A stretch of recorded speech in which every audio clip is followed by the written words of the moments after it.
গঙ্গারাম সরেন, তুমি স্টেজে চলে এসো। গঙ্গারাম সরেন।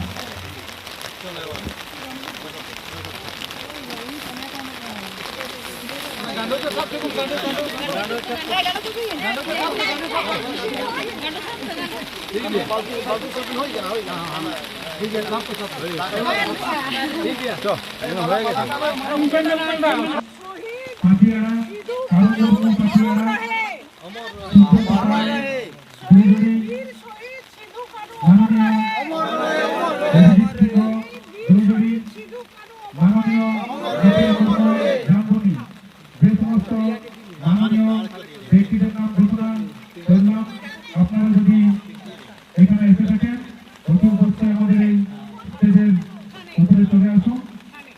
আমরা কিছুক্ষণের মধ্যে অনুষ্ঠান শুরু করবো।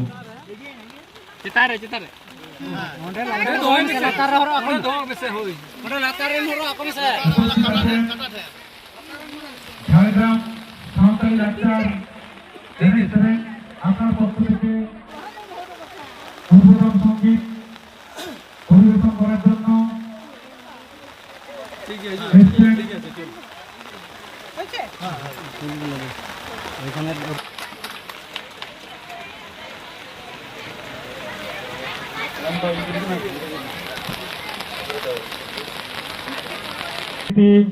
মাননীয় ভারতী ঘোষ মহাশয়াকে পুষ্পস্তবক এবং উত্তর দিয়ে বরণ করে নিচ্ছেন। আপনারা সবাই হাততালি দিয়ে স্বাগত জানান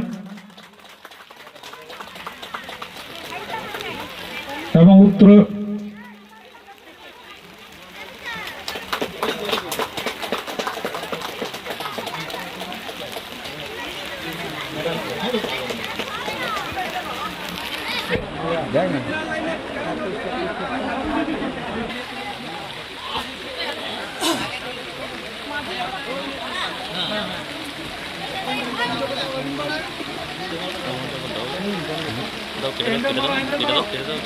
আমি রানিং ভিডিও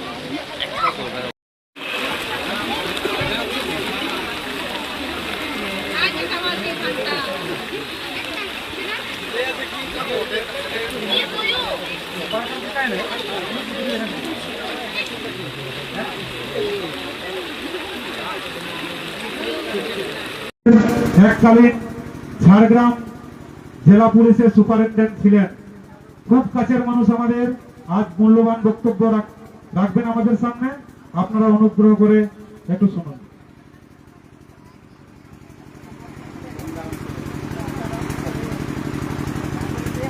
জোহার জোহার জোহার। মঞ্চে উপস্থিত শ্রদ্ধেয় কুমিরকাটা গ্রামের মাঝি বাবা মিহির হাসদা মহাশয়, আপনাকে প্রণাম জোহার। মঞ্চে উপস্থিত শ্রদ্ধেয় সুকুমার হাসদা পাচিয়ারা মাঝি বাবা, আপনাকে শ্রদ্ধেয় এবং সম্মানের সঙ্গে জোহার। আমার ভাই সাগুন হেমব্রাম মঞ্চে বসে রয়েছে, তাকে ভালোবাসা জানাচ্ছি, জোহার জানাচ্ছি। এবং বিশিষ্ট সমাজসেবী বিশ্বনাথ বাস্কে এবং গঙ্গারাম বাবু, আরো যারা যারা রয়েছেন তাদের সবাইকে জোহার জানাচ্ছি, নমস্কার জানাচ্ছি। আজকে এই বৃষ্টির দিনে, এই অন্ধকারে আপনারা যে ছাতা মাথায় দিয়ে এতজন আজকে এই গ্রামে এসে হাজির হয়েছেন, আমাদের বীর শহীদ সিদ্ধু, কানু, চাঁদ, ভৈরব, তিলকা মাঝি এবং অন্যান্য যারা আমাদেরকে আজকে ছেড়ে চলে গেছেন, কিন্তু এই ভারতবর্ষের প্রথম যুদ্ধ, স্বাধীনতার জন্য প্রথম যুদ্ধে যারা শহীদ হয়েছিলেন, আজকে তাদের সম্মান জানাতে, তাদের শ্রদ্ধা জ্ঞাপন করতে আমরা সবাই আজকে এখানে এসে উপস্থিত হয়েছি। এর জন্য বিধু চন্দন রসিকা মহল ক্লাব এবং এর অর্গানাইজারদের আমি ধন্যবাদ জানাচ্ছি, শুভেচ্ছা জানাচ্ছি। আপনারা আমার সাথে একবার বলবেন, সিধু কানু অমর রহে, বীর শহীদ স্বাধীনতা সংগ্রামী সিধু কানু অমর রহে, স্বাধীনতা সংগ্রামী ভৈরব অমর রহে, স্বাধীনতা সংগ্রামী বীর শহীদ তিলকা মাঝি অমর রহে, পণ্ডিত রঘুনাথ মুর্মু অমর রহে, পণ্ডিত রঘুনাথ মুর্মু অমর রহে। আজকে আপনাদের একটু জানাই, হয়তো আপনারা সবাই বাংলা বোঝেন তো? সবাই, হ্যাঁ কি না মারা বোনেরা? আপনাদের জানাই, হয়তো এই অন্ধকার গ্রামটা ছোট, হয়তো আপনারা ভাবছেন যে আমাদের কথা হয়তো আমাদের মধ্যেই রয়ে গেল, কি আমরা এলাম এখান থেকে আমাদের এই মঞ্চে যারা আছেন তারা জানলো, তা নয় মারা। আপনাদের বলি যে আপনাদেরকে নিয়ে, সিধু কানুকে নিয়ে, ভারতবর্ষের প্রথম স্বাধীনতা যুদ্ধ নিয়ে বহু মানুষ, সারা পৃথিবীতে বহু মানুষ, আপনারা আশ্চর্য হয়ে যাবেন যে উইলসন বলে একজন লেখক, ব্রিটিশ সাহেব, উনি আপনাদের নিয়ে বই লিখেছেন, সিধু কানুকে নিয়ে বই লিখেছেন। আমাদের ভারতীয় জনতা পার্টির একজন প্রবক্তা, বড় প্রবক্তা, রাষ্ট্রীয় প্রবক্তা, উনি একজন সাহেবকে সঙ্গে নিয়ে, তুহিন সিনহা এবং ক্লার্ক প্রসাদ, আপনাদেরকে নিয়ে বই লিখেছেন। Hul Diwas, Bharat first war of independence, মানে ভারতবর্ষের প্রথম যুদ্ধ সিধু কানু করে গেছিলেন। এর থেকে গর্বের তো আর কিছু হতে পারে না। আমরা 30শে জুন 1855 খ্রিস্টাব্দে যে যুদ্ধ দেখেছিলাম ব্রিটিশদের বিরুদ্ধে, মহাজনদের বিরুদ্ধে, যারা টাকা পয়সা নিয়ে মানুষের জমি কেড়ে নিয়েছিল, সাঁওতাল ভাই বোনেদের জমি কেড়ে নিয়েছিল, বাঁচার অবস্থা রাখেনি, তাদের বিরুদ্ধে অস্ত্র আন্দোলন করেছিলেন, মানে বন্দুক নিয়ে, তরোয়াল নিয়ে সিধু কানু আপনাদের পরিবার থেকে এসে ব্রিটিশদের বিরুদ্ধে, মহাজনদের বিরুদ্ধে, প্রশাসনের বিরুদ্ধে যুদ্ধ করেছিলেন। এর থেকে গর্বের আর কিছু হতে পারে না। কেন ভারতবর্ষ, পুরো ভারতবর্ষ তখনও জেগে ওঠেনি। আমরা যারা অন্য অন্য সম্প্রদায়ের মানুষ, আমরা তখনও পুরোপুরি জেগে উঠিনি। আমরা সেই ক্ষমতার মধ্যে আসিনি যে ক্ষমতার মধ্যে থেকে আমরা লড়াই করব। কিন্তু আপনাদের বাড়ির ছেলে, আপনাদের পরিবারের ছেলে, সাধারণ ঘরের ছেলে, 1815 খ্রিস্টাব্দে জন্ম, সিধুর কানুর জন্ম 1820 খ্রিস্টাব্দে, তারা 1855 খ্রিস্টাব্দে অস্ত্র হাতে করে নিয়ে এই ন্যায়ের জন্য, অন্যায়ের বিরুদ্ধে প্রতিবাদ করেছিলেন, বলেছিলেন সাঁওতালদের আলাদা জমি চাই, সাঁওতালদের জমি যারা সাঁওতাল নয় তাদেরকে দেব না, আমরা ঋণ শোধ করতে পারবো না, মহাজনরা ধার দিচ্ছে, দিয়ে আমাদের জমি কেড়ে নিচ্ছে, তাই তাদের বিরুদ্ধে আমরা যুদ্ধ ঘোষণা করলাম। আজকে সেই যুদ্ধ ভারতবর্ষের স্বাধীনতা যুদ্ধের পটভূমি রচনা করেছিল। তাই আবার বলুন, সিধু কানু অমর রহে, সিধু কানু অমর রহে। এবং এই যুদ্ধে পড়ে 10,000 ভাই বোনেরা, 10,000 সৈন্য নিয়ে তারা ব্রিটিশদের আক্রমণ করেন এবং তারা মহাজনদের আক্রমণ করেন এবং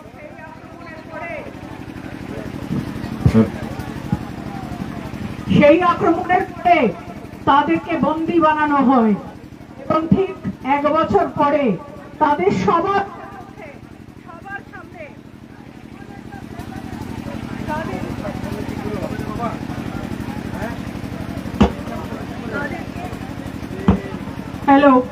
তাদেরকে সবার সামনে ফাঁসিতে ঝুলিয়ে দেওয়া হয়। তারা আপনাদের জন্য, আপনাদের জমির জন্য, আপনাদের ইতিহাস তৈরির জন্য। কতবার বন্ধ করে দেবে? আর কন্টিনিউ করো না, কারেন্ট থাকবে।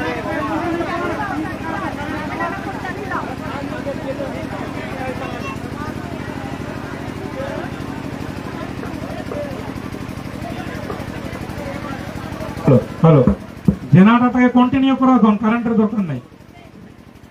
তারা আপনাদের বীর পরিবারের বীর শহীদরা, আপনাদের ঘরের ছেলেরা আপনাদের জন্য ব্রিটিশদের সাথে যুদ্ধ করে, প্রশাসনের সঙ্গে যুদ্ধ করে, মহাজনদের সাথে যুদ্ধ করে, অস্ত্র আন্দোলন করে, পরে তারা গ্রেপ্তার হয় এবং এই যে জনসমক্ষে মাঠের মাঝখানে তাদের ফাঁসি কাটে ঝুলিয়ে দেওয়া হয়। তারা নিজেদের প্রাণ বলিদান করে গেছিলেন আপনাদের জন্য। আজকে আপনারা তাদের শ্রদ্ধা জ্ঞাপন করতে এখানে এসে হাজির হয়েছেন। আমরা আমাদের বীর শহীদদের শুধু শ্রদ্ধা জ্ঞাপন করছি না, আমরা চেষ্টা করব যে তারা যে স্বপ্ন দেখে গেছিলেন স্বাধীন ভারতের, স্বাধীন পরিবারের, আপনারা যে খোলা হাওয়ায় নিঃশ্বাস নিয়ে গণতান্ত্রিক অধিকার প্রয়োগ করে আপনাদের নিজেদের অধিকারগুলো আপনারা পাবেন, যে স্বপ্ন তারা দেখে গেছিলেন, সেই বীর সিধু, বীর কানু, বীর বিরসা মুন্ডা, বীর চাঁদ, বীর ভৈরব, এই সবার স্বপ্ন সাকার করার জন্য আমরা আজকে এখানে জড়ো হয়েছি। আজকে আমি ওখানে গিয়ে যখন মালা পরাচ্ছিলাম, আমি দেখলাম যে বীর শহীদদের মাথায় জল পড়ছে, বৃষ্টির জল পড়ছে। আজকে তো আমরা ছাতা মাথায় দিয়ে ঘুরছি, কিন্তু তারা তো ছাতা মাথায় দিতে পারবেন না। তাদের আত্মারা চাইছেন, তাদের যে আত্মা, সেই মহাত্মা চাইছেন যে তারা সুরক্ষিত থাকুন, আমরাও তাই চাই। তাই আজকে আমি আমার ভাই শাগুনকে অনুরোধ করে যাচ্ছি যে বীর শহীদ যেখানে দাঁড়িয়ে আছেন মাথার উপরে একটা ছাউনি দিতে, যাতে এই বৃষ্টি, এই গরম তাদের গায়ে না লাগে। আমি দায়িত্ব নিয়ে আপনাদের শহীদদের মাথার উপরে সেই ছাউনি তৈরি করে দেব। আপনাদের যে ভাষা, অলচিকি ভাষা, সেটাই যাতে আপনারা পড়াশোনা করতে পারেন, আপনারা যাতে তাতে রিসার্চ করতে পারেন, গবেষণা করতে পারেন, তার জন্য নতুন সরকার ট্রাইবাল ইউনিভার্সিটি ঘোষণা করেছে। আমরা আরো চেষ্টা করব যে পশ্চিমবঙ্গ উন্নয়ন পরিষদ যাতে মাঝি বাবাদের সঙ্গে বসে আপনাদের জাহির খান থেকে শুরু করে, আপনাদের কলেজ থেকে শুরু করে, আপনাদের স্কুল থেকে শুরু করে, আপনাদের রেশন থেকে শুরু করে, আপনাদের এসসি সার্টিফিকেট থেকে শুরু করে, আপনাদের যা যা লাগে সব যাতে আপনাদের দোরগোড়ায় পৌঁছে যায়, আমরা সেই প্রতিশ্রুতি আপনাদের এই মঞ্চে দাঁড়িয়ে দিয়ে যাচ্ছি। মনে রাখবেন যে যখন এই জঙ্গলমহল 2011 সাল থেকে অন্ধকারে ডুবেছিল, আমি যখন এখানকার এসপি ছিলাম, তখন যখন এই অন্ধকারের মধ্যে AK-47 অটোমেটিক রাইফেলের শুধু ঝলকটা দেখতে পেতাম, রাতের অন্ধকারে দেখতাম কি যেন ঝকঝক করছে, শুধু বন্দুক আর বন্দুক, কোনো মানুষ নেই। তখন কিন্তু আমি বেরিয়ে লড়াই করেছিলাম এবং আমার সঙ্গে আপনারা ভাই বোনেরা বেরিয়ে লড়াই করেছিলেন। আপনারা আমার সাথে বেরিয়ে লড়াই করেছিলেন সেই অন্ধকারে। আমার টর্চের দরকার ছিল, আপনারা টর্চ দিয়েছিলেন। আমার বাইকে কোথায় যাওয়ার দরকার ছিল, আপনারা নিয়ে গেছিলেন। রাতের অন্ধকারে আমার জলের দরকার ছিল, আপনারা জল দিয়েছিলেন। তখন কিন্তু আপনারা আমাকে ঘিরেছিলেন। তাই আজকে আপনাদের এই মঞ্চ থেকে অনেক অনেক ধন্যবাদ, অনেক অনেক কৃতজ্ঞতা, আড়ি আড়ি সারাও। আপনারা ভালো থাকবেন, এই শুভেচ্ছা জানাচ্ছি। এবং আবার আমি আসব বিশ্ব আদিবাসী ভাষা দিবসে, আমি আসব এবং বিশ্ব আদিবাসী দিবসে ভাষা সংগ্রাম আন্দোলন এবং বীর শহীদদের শ্রদ্ধা জ্ঞাপন করার সঙ্গে সঙ্গে মাঝিদের, যারা মাঝি আছেন, যারা রাস্তা দেখিয়েছেন, তাদেরও শ্রদ্ধা জ্ঞাপনের অনুষ্ঠানের জন্য আমি আমার ভাইদের অনুরোধ করেছি। এবং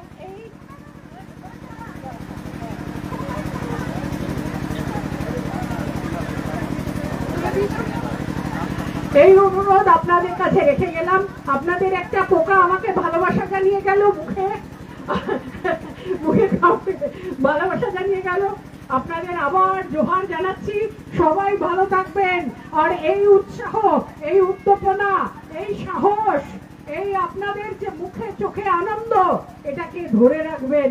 মনে রাখবেন যে 1855 খ্রিস্টাব্দে যখন সারা ভারত ঘুমিয়েছিল, আপনারা জেগেছিলেন, আপনাদের পরিবার জেগেছিল, আপনাদের পরিবার রাস্তা দেখিয়েছিল আন্দোলনে। আজকেও যদি আমরা ভুল ভ্রান্তি করি, আপনারা রাস্তা দেখাবেন, আপনারা বুদ্ধি দেবেন, আপনারা সঙ্গে থাকবেন। আশা করছি যে আপনাদের যদি সঙ্গে থাকেন, আপনাদের সঙ্গে করে নিয়ে এই জঙ্গলমহলকে আরো অনেক উন্নত করে গ্রাম থেকে থেকে শহরের মধ্যে যে দূরত্ব, সেই দূরত্ব কমিয়ে আন্তর্জাতিক মহলে আপনাদের আরো অনেক আমরা নিয়ে যেতে পারবো। ছোট্ট একটা কথা বলে শেষ করব, যে আপনারা কি জানেন যে কার্ল মার্কস, যিনি বামপন্থী লেখা লিখতেন, যিনি রাজনৈতিক ও সামাজিক একজন সমাজতন্ত্রী ছিলেন, যিনি একজন বিপ্লবী ছিলেন, যিনি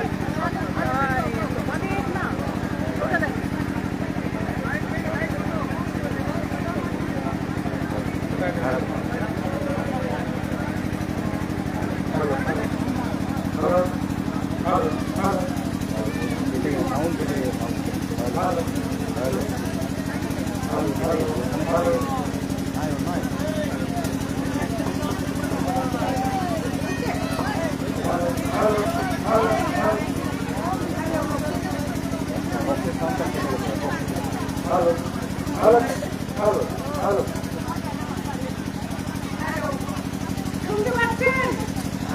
শোনা যাচ্ছে? অল্প আর একটু আছে। বলছে বক্স কেটে গেছে, সে বক্স কেটে যাক, আমার গলা কাটেনি, আপনাদের কান কাটেনি, আমরা ঠিক আছি। আমাদের আন্তর্জাতিক মহলে পৃথিবীতে কার্ল মার্কস, যিনি বামপন্থী রাস্তা দেখিয়েছেন, একজন জার্মানের মানুষ, একজন বিপ্লবী, একজন সমাজতন্ত্রী, তিনি আপনাদের কথা হুল দিবসের কথা লিখে গেছেন। আপনারা কি জানতেন? জানতেন না। আপনারা কি জানতেন যে কুমার দিগম্বর চৌধুরী বলে বিশাল লেখক আপনাদের কথা লিখে গেছেন? আপনারা জানতেন না। ডক্টর ইন্দার বলে রাঁচি ইউনিভার্সিটির একজন ইতিহাসবিদ আপনাদের কথা লিখে গেছেন। অস্ট্রেলিয়ার উইলসন আপনাদের কথা লিখে গেছেন। ব্রিটেনের লেখক আপনাদের কথা লিখে গেছেন। হুল দিবস সিধু কানুর গল্প এবং ভারতবর্ষের স্বাধীনতার প্রথম যুদ্ধ গল্প আজকে আন্তর্জাতিক মহলে সম্মান পাচ্ছে।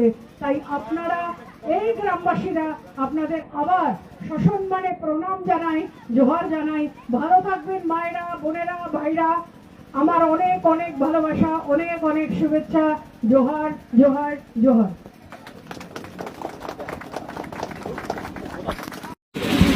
देखिए, आज सीपीएम का 50 तृणमूल मिलकर 34 साल और 15 साल, almost 49, half a decade, half a दशक हो गया और कुछ नहीं किया। बहुत प्रतिश्रुति दिया था। ममता बनर्जी जब आए थे 2011 साल में, उन्होंने बोला था कि आदिवासी बच्चों के लिए 900 स्कूल बनाएंगे, कॉलेज बनाएंगे। इनका जो भाषा है, अपनी भाषा, पंडित रघुनाथ मुर्मू का लिखा हुआ जो स्क्रिप्ट है, अलचिकी भाषा, वो भाषा में स्कूल बनाएंगे, कॉलेज बनाएंगे और सेकेंडरी, हाई सेकेंडरी ये अपने भाषा में ही देंगे, मदर टंग में। बोले थे कि इनका जो जाहिर खान है, उनको सिक्योरिटी कवर देंगे, प्रोटेक्शन देंगे, इनका अपना तरीका से पूजा करने में आसान होगा। ये भी बोले थे कि इनके लिए पश्चिम बंगाल का उन्नयन परिषद जो है, जो जंगल महल उन्नयन परिषद, उसमें माझी बाबा को शामिल करेंगे और इनके साथ कंसल्टेशन करके जितना उन्नयन और प्रगति का जो प्रोजेक्ट है, तो वो प्रोजेक्ट को ग्राउंड में लेके आएंगे। लेकिन हुआ कुछ नहीं। जितना बिजनेस था, छोटे छोटे बिजनेस, वो भी बंद हो गया। केंदुपाता का बिजनेस बंद हो गया। यहाँ पर जाहिर खान का जो पूजा इन्होंने कर नहीं पाया, ऑब्जेक्शन आया है, एससी सर्टिफिकेट नहीं मिला और इनका बहुत प्रॉब्लम। और धीरे धीरे इनका जो रोल था, कंस्ट्रक्टिव रोल, आपको पता है आज 30 जून है 2026, लेकिन 1855 ख्रीष्टाब्दों में इनका जो वीर शहीद सिद्धू और कानू ब्रिटिश का अगेंस्ट में स्वाधीनता संग्राम किया था। That was Bharat first war of independence. ये भारतवर्ष का पहला युद्ध था स्वाधीनता के लिए और उसी युद्ध में इनको पकड़ा लिया गया और उनको फांसी दे दिया गया। आज उनका त्याग, उनका सैक्रिफाइस, इनको रिकॉग्नाइज सीपीएम भी नहीं किया और टीएमसी भी नहीं किया। आज भारतीय जनता पार्टी सरकार में आए हैं। हमारा ये वादा है कि हम जितना भी गैप्स है, स्पेसेस है, चाहे वो इकोनॉमिक्स में हो, अर्थनीति में हो, चाहे ये सोशल प्रोग्रेस में हो, चाहे ये शिक्षा में हो, चाहे हेल्थ में हो, हम कोशिश करेंगे इनको ठीक से देखभाल करके आदिवासी को एक जगह में लेके जाएं जहां पर हम बोल सकें कि tribals are our equal partners in development. Madam, जब से इलेक्शन डिक्लेयर हुआ है उसके बाद जब रिजल्ट घोषणा हुआ उसके बाद से तृणमूल टूट रहा है, टूट के एकदम छोटा है। क्या लग रहा है, तृणमूल रहेगी कि या खत्म हो जाएगी? तृणमूल रहेगा या खत्म होगा ये क्वेश्चन नहीं है। तृणमूल रहेगा तो उसका सम्मान नहीं होगा, तृणमूल जाएगा तो जाएगा, उसका सम्मान तो है नहीं। आप लोग को पता है जब तृणमूल कांग्रेस को नेता पुलिस लेके घूमता था, क्यों पुलिस लेके घूमता था? क्योंकि जनता का जो फीलिंग है, जनता का जो मन में उनके लिए जो हेट्रेड है, उनके लिए जो राग है, बहुत ही दुख अन्याय उन्होंने किया और जनता को बहुत दुख दिया, शोषण किया। तो जनता का जो फीलिंग्स वो तृणमूल नेता को पता था कि जिस दिन पुलिस जाएगा उस दिन हम भी जाएंगे और हमारा डीम छोड़ के और कुछ नहीं मिलने वाला है, ये उनको पता था। तो जिसको आज खाली डीम मिल रहा है वो भी अच्छा डीम नहीं, वो रहे ना रहे जाए क्या फर्क पड़ता है? कुछ नहीं फर्क पड़ता। जनता का मन में जो है वो जनता ने दिखा दिया है इलेक्शन।